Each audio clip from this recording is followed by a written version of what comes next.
On the preview show, all change again on the south coast. Can Monsieur Perrin keep Pompey afloat? Discord in the Toon Army, Supermac offers his opinion on the shameful scenes at St James's. And heading in the right direction, Captain Marvel has West Bromwich Albion in sight of safety.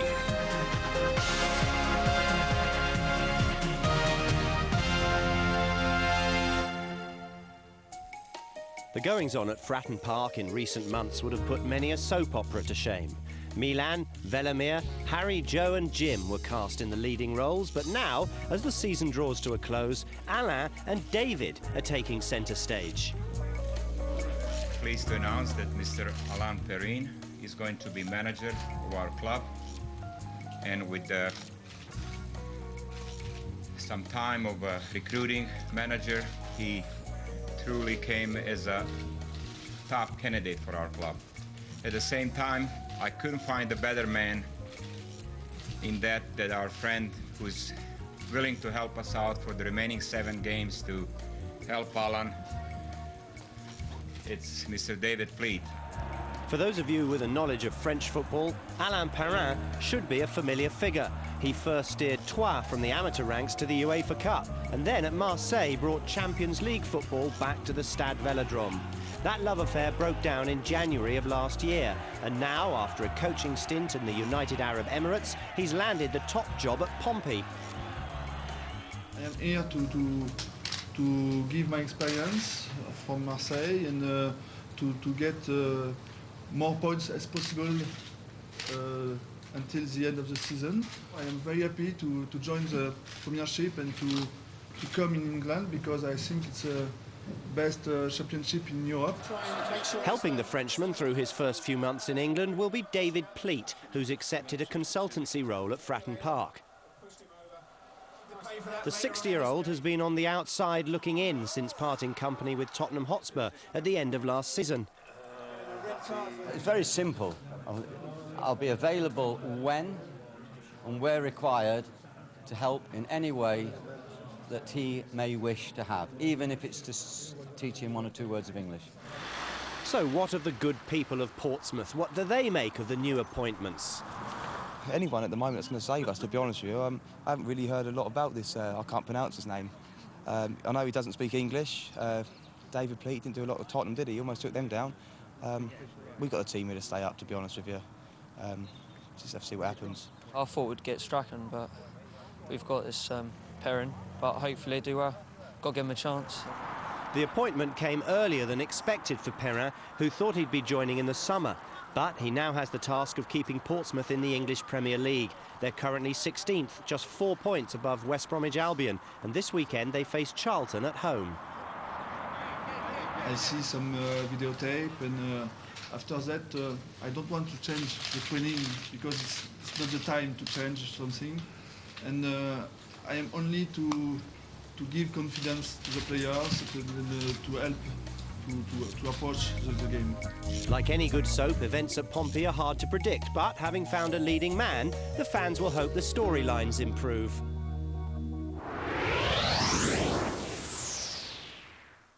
The last 2 or 3 months have been fantastic for everyone. Results have been great. The spirit in the camp is fantastic, and I want to be part of something that's happening here, and I believe that will happen. It was meant to be a day of celebration. Alan Shearer, arguably Newcastle United's greatest ever player, had reversed his decision to retire at the end of the season. The Toon Army had come to St James's in their thousands to pay homage to one of their favourite sons, who'd once more demonstrated his proud allegiance to this famous club. But against Aston Villa on Saturday, it all went horribly wrong. Incredibly, Shearer's teammates Kieran Dyer and Lee Bowyer began fighting among themselves during the second half of Newcastle's 3-0 defeat. The players had clashed verbally earlier in the match when Bowyer had chastised Dyer for not passing him the ball. Having plunged the game into an ugly brawl, both players were dismissed for violent conduct.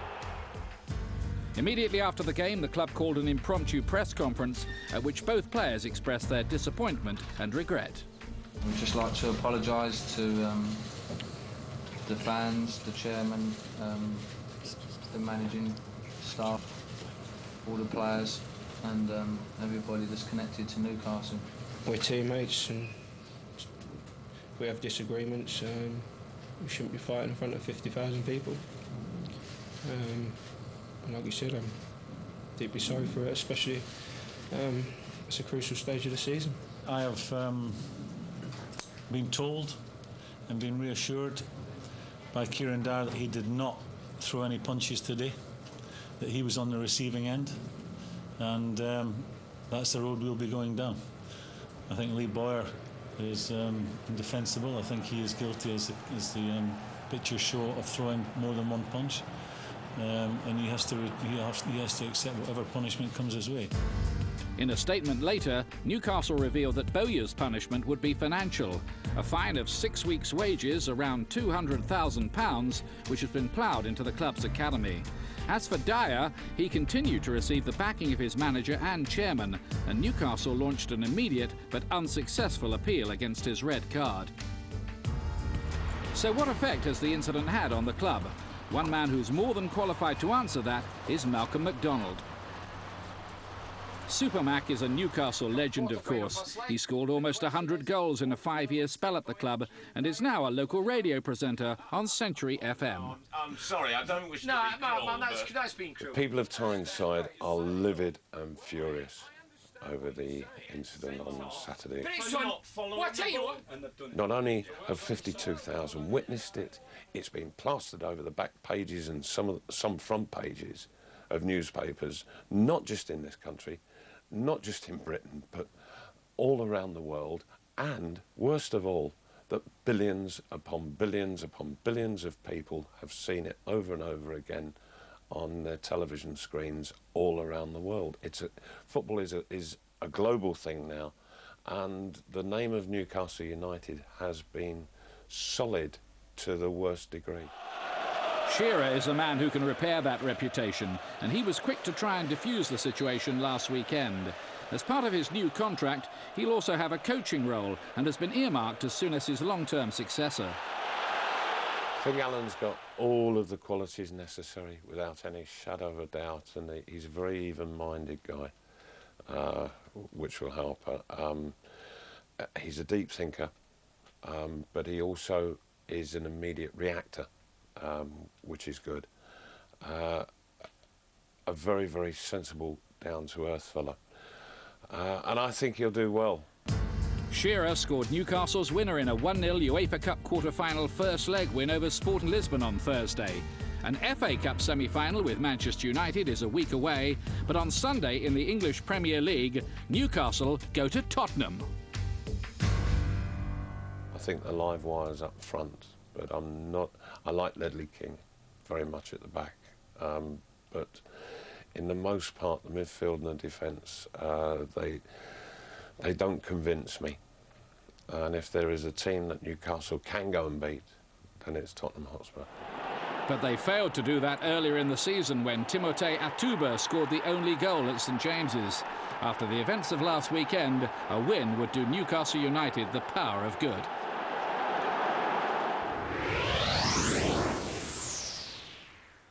The retirement of Anders Frisk, who received death threats following a Champions League tie, has hit the refereeing community hard. For Mark Clattenburg, who's in his first season in the top flight, recent events have left a bitter taste. It's very disappointing for the game that we lose such a world-class referee, well respected in the game, and you know what allegedly happened, nobody knows. And to be fair, who really cares what's happened? I don't think anybody would like any death threats. You know, football's a great sport, but when you've got family and kids and another job, and you're getting death threats off one of your jobs, you think, wait, is it time to call it a day? And you know, to be fair, he's called it a day. Whilst Clattenburg has been spared the vitriol from the stands, he's occasionally suffered on the pitch, most notably during Manchester United's tempestuous visit to Selhurst Park last month. It's different to most games that I've refereed this year. 8 cautions in a game isn't like me. I normally like trying to manage players, but there was a lot of dissent, a lot of foul challenges, and it was a difficult game. But when you look at the game as a whole, you know, Crystal Palace are scrapping for points, Man U wanting points to put pressure on Chelsea. So there was a massive pressures from both sides, and you could tell by players' reactions. And it was a clash with Wayne Rooney that captured the headlines in the English papers. He's gone into the box and wants a penalty. I'm in a great position, judge it no penalty. And as I'm moving away, he's come running at us. But unfortunately, the ball was still in place. I've had to wait for the ball to go out to play to caution him. Can't remember what he said because, you know, we're both hyped up of what's happened. I've just called a non-penalty under pressure. I've moved away, shouted something from distance, but it's the way reaction and pointing the finger which I cautioned him for. I wouldn't say we're hit figures because we're well respected within the game. You know, we've got a job to do. But I just think it's just massive pressures to the end of the season. Everything, you know, every point, every goal is highly contested because it means so much. The preview show caught up with Mark at the Nike Premier Cup. That's a tournament for the under-15s and should therefore have been a welcome relief from the pressures of the professional game. I think you get just as much pressure at this level because it's their, you know, it's their game, the under-15s. You know, they've got big expectations. They want to play well. They want to impress the manager, and we've got to be professional in how we're refereeing. So I treat it no differently to the Premier League. Yes, there's no pressure of 50, 60,000 people in spectators, but the players want to be professional, so we've got to be professional. These guys are going to be the next crop of footballers. You'll see them, you know, hopefully a few from this tournament in the next 5, 10 years going into superstars. And, you know, to be fair, I'm hoping that I'll be there with them. So hopefully I'll see some of these guys again. And if they've seen me 10 years, it makes it easier.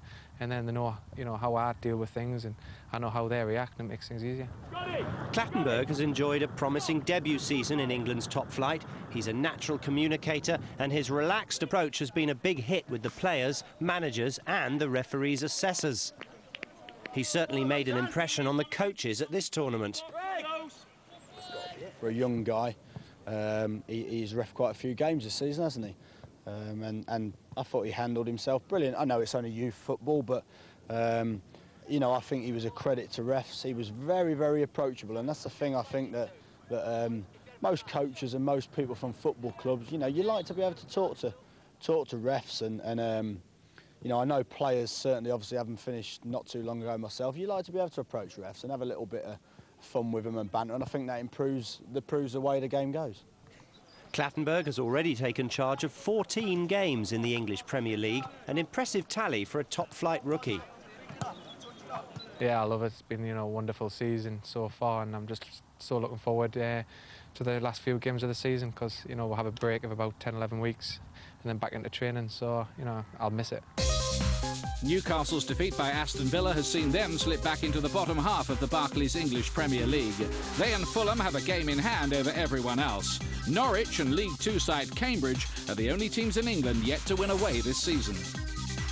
Chelsea have opened up a 13-point gap and now need only 3 more wins to secure their first title for 50 years. In the battle for second, Manchester United and Arsenal locked together, and as for Middlesbrough, they're 7th and back in the race for Europe.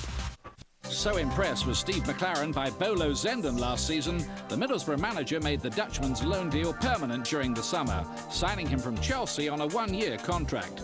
Zenden's been one of Borough's most dependable performers this term, scoring 8 goals and making more appearances than any other Middlesbrough player, 42 and counting.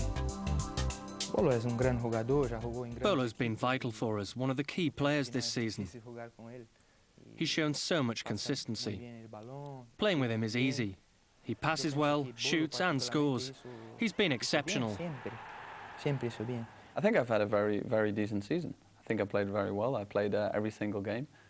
I think the first, if you want to call it the first 6 months up until December, was fairly easy because we had more or less we had all the players together, and we were capable of playing good football. And then at a certain point we missed about 7 possible starters. Of course then you have to change your way of playing, you have to go to plan B, and that demands even more effort. And Plan B involved giving youth, it said, academy graduates who'd helped Borough reach consecutive finals of the FA Youth Cup. All have demonstrated their ability to play at the highest level, but none have made a bigger impact than the 20-year-old winger by the name of Stuart Downing. He caught the eye on the opening day with a goal against Newcastle. And then at Old Trafford on Wayne Rooney's league debut for Manchester United, Downing grabbed the limelight with a strike that earned Middlesbrough a 1-1 draw. He was touted as a future international, the solution to England's problems on the left. By February, he was in the national side, playing against Holland. Out of all the youngsters, he's the one that is furthest of them all. This year he's played every single game, and you can also see that the opposition start looking differently at Stuart than they did, for example, last year. Now they know a bit more who he is, they know a bit more what he's all about, so they're taking notice of him in a different way, and now it's up to Stuart, of course, to handle that as well. Middlesbrough are a shining example when it comes to developing young players like Downing. In contrast to Arsenal, Chelsea and Manchester United, most of the youngsters are recruited locally. Indeed, every member of Borough's 2004 FA Youth Cup winning team was born within a 20-mile radius of the club's academy. That policy not only generates local pride, it also makes great business sense. Our job is to try and find the next Stuart Downing and the next Stuart Downing and so on. So hopefully everything that we do, we're not saying we're the best development sort of system in the world, but we feel as though we do a good job at Middlesbrough. We care a lot for the kids that we've got, and hopefully we can keep the conveyor belt running for Steve McLaren. There's a healthy glow about Middlesbrough. They've enjoyed a taste of Europe and reaching the last 16 of the UEFA Cup. And 6th spot in the English Premier League would guarantee another European adventure. They're currently in 7th, 1 point behind Bolton. And had it not been for a catalogue of injuries to key personnel, maybe they'd have realised their ambitions already. Can they keep their stars, though, without European football? I'm only 28 and I'm still very ambitious. I still want to play top level. I still want to play in European competitions. I still want to play next year, 2006, in Germany, to get a 4th tournament under my belt. And it's still a lot of things to work for. And I'm ambitious. I'm fit. I'm everything going for me. Middlesbrough renew a rivalry with Arsenal on Saturday, when they'll be without Bolo Zenden's talent. The midfielder damaged ankle ligaments in the victory at Crystal Palace last weekend. Even without him, his teammates will hope to fare better than at Highbury in August, when a 3-1 lead became a 5-3 defeat.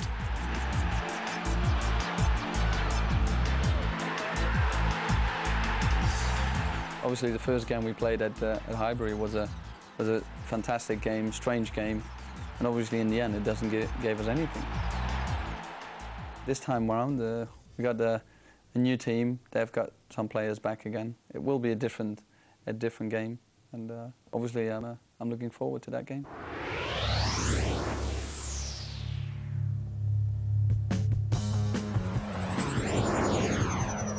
As Chelsea march towards the title, they continue to make the news. Manager Jose Mourinho, who apparently watched his side's victory over Bayern Munich from a secret location in midweek, is close to signing a new contract worth a staggering £100,000 a week. He'll be back in the dugout for the visit of Birmingham. Steve Bruce's side is safe from relegation, and the manager is already looking to next season. He's reportedly interested in signing Chelsea's Scott Parker, but he's sure to face a race for his signature if the midfielder does become available.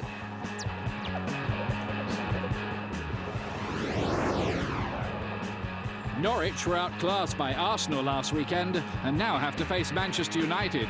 Riveted to the bottom of the table, the Canaries appear doomed. Having conceded the title race, United travel to Carrow Road, aiming for a second-place finish that would secure direct entry into the Champions League. Manchester United has to approach this match like any other. We mustn't be complacent, especially against a team who needs 3 points as much as we do. It's going to be tough. Blackburn boss Mark Hughes was delighted with his side's goalless draw with Manchester United. In recent weeks, Rovers have produced some resolute performances, but they can't afford to rest on their laurels. Meanwhile, for Harry Redknapp's Southampton, the situation is more acute. They're just above the drop zone, albeit on goal difference, and have Peter Crouch to thank for that. The striker has found the net 10 times in his last 14 games.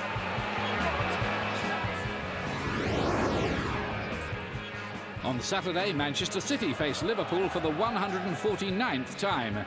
They first met in 1893 when the Reds won 1-0 at City's Hyde Road ground. This will be Liverpool's second visit to City's current home, the City of Manchester Stadium. And they'll be buoyed by the news that Djibril Cissé is back in training after his horrific broken leg. He could return to first-team action before the end of the season. City in 12th are looking for their first win since Kevin Keegan's departure in March. 3 losses in a row have left Everton's Champions League hopes in the balance. They're now just 1 point ahead of neighbours Liverpool. The pressure is on David Moyes and his toffee men. Crystal Palace travel to Goodison, desperate to improve their dismal away record. Only 1 win all season. It's not looking good for Ian Dowie, whose Eagles have slipped to second from bottom. Heady times at the Reebok. Bolton are in 6th, a position that would guarantee them UEFA Cup football. Sam Allardyce is a messiah with the fans. Can he become the first manager to take Bolton into Europe? Still enough points there to go for, but the ultimate challenge is to make sure that we're at the end of the season in 6th spot at least. Fulham edged nearer to safety with victory over Portsmouth last weekend, but this might be a sterner test for Chris Coleman's team. 10 games in 2 days to look forward to in the Barclays English Premier League. These are the reverse fixtures from the second weekend of the season, when 6 of the 10 matches ended in scoring draws. For the second game in a row, a resurgent West Bromwich Albion are in action on Sunday.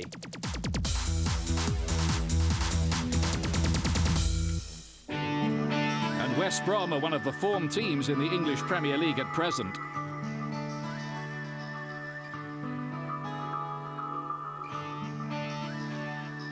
They've won 3 of their last 4 fixtures, and only Arsenal, Chelsea and Manchester United can better their record since February. The Baggies are in the relegation zone, but only on goal difference now. This hot streak has given the players real hope of survival. So what's the secret behind their current success? I think as a team we're defending really well as an 11 and attacking really well as a team. And I think if we keep going the way we are, then we've got no problems in staying in this league. Yeah, definitely agree with you. We're working hard from the front, me and Cams. Back four's been absolutely outstanding. You, Martin, Clem and Thomas Garto and Daz Moore's come in, so as a side collectively we're doing really well. Bottom of the table at Christmas, West Brom were being written off as relegation certainties. Famously, no club has recovered from that position in the 12-year history of the English Premier League. Can West Brom be the first? Everybody's been knocking us, been pulling us down, but I think we're going to get out of it, and we've got the confidence to do it. I don't think we really need to say anything to anyone. We're proving ourselves what we can do as a team. Everyone else can just watch us and just see us get out of this, because as a team we're doing fantastic at the moment, and if we carry on the way we are, then we've got no problem. Inspiration in his playing days at the Hawthorns, Brian Robson has transformed his old club. He arrived in November and failed to record a win in his first 11 games. Since then, though, Robson's guided West Brom to 11 points out of 24, hardly relegation form. He's done fantastic since he's been in. Obviously, it's difficult for him at the start because he had a hard job in front of him. Obviously, when we're struggling and a new manager comes in to try and get things organised and try to get the team together, it's a difficult job. But he's turned things around, and the lads are digging in for him as hard as we can, and he's brought a breath of fresh air around the place. He does get us together, gets us together really well. We have a laugh with him and Nige, but when we know we've got to work hard, we work hard. West Brom make the 4-mile trip to Villa Park on Sunday. Whilst this fixture is not regarded as a derby by the Baggies, the proximity of the two clubs certainly adds some spice. And honours were even when the two played out a 1-1 draw in August. We know that's going to be an hard game. They beat Newcastle 3-0 away. Their win were fantastic, taking that away from them, so it's going to be a really hard game there, and hopefully we can get at least a point. Not many teams go to Newcastle and beat them the way they did.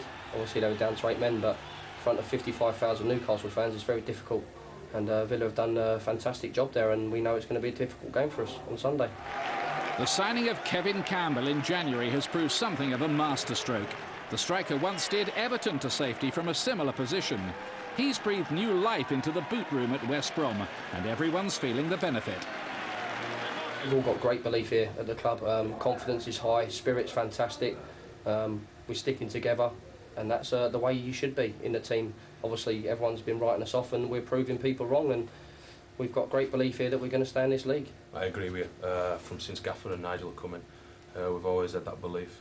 We've had a little bit of luck with these 3 wins as well, playing well, and hopefully we're going to stop up and we've got the belief that we're going to do it. There's reason to be cheerful at West Brom right now, although the fixture computer has done them few favours. 4 of their 7 remaining fixtures are away from the Hawthorns, and Arsenal and Manchester United are still to come. Until next week, from Ian Darke and me, Ian Payne, goodbye.